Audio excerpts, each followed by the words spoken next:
Hi hello welcome to Shaili's kitchen. ఇవాళ మన recipe వచ్చేసి ఈ రోస్టెడ్ మఖానా. దీన్ని మన వాడుక భాషలో తామర గింజలని కూడా అంటారు. మరి ఇది ఎలా చేసుకోవాలో చూసేద్దాం రండి. ముందుగా ఒక ముగ్గురు పెట్టుకొని అందులో ఒక పావు వరకు ఆయిల్ యాడ్ చేసుకోవాలి.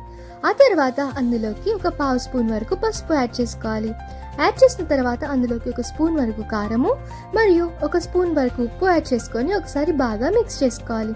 మిక్స్ చేసిన తర్వాత అందులోకి 100 grams ఆఫ్ మఖానా యాడ్ చేయాలి. ఇది మనకి ఈజీగా ఎటువంటి సూపర్ మార్కెట్లో అయినా ఈజీగా అవైలబుల్గా ఉంటుంది. సో మఖానాలో ఉండే రిచ్ ఇన్ ప్రోటీన్ వల్ల, ఫైబర్ వల్ల అండ్ అందులో ఉండే యాంటీ ఆక్సిడెంట్స్ వల్ల మన షుగర్ లెవెల్ అనేది ఈజీగా కంట్రోల్గా ఉంటుందండి. అండ్ వెయిట్ మేనేజ్మెంట్కి కూడా చాలా యూస్ఫుల్ ఈ మఖానా.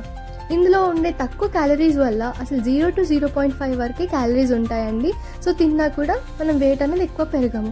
సో మనం వెయిట్ మేనేజ్మెంట్లో చాలా హెల్ప్ఫుల్గా ఉంటుందండి ఈ మఖానా. సో మీరు కూడా ఖచ్చితంగా ట్రై చేయండి, మీకు కూడా ఖచ్చితంగా నచ్చుతుంది. ఇందులో ఉండే ప్రోటీన్స్ వల్ల, ఇందులో ఉండే ఫైబర్ వల్ల అండ్ యాంటీ ఆక్సిడెంట్స్ వల్ల మన హెల్త్కి కూడా చాలా మంచిది.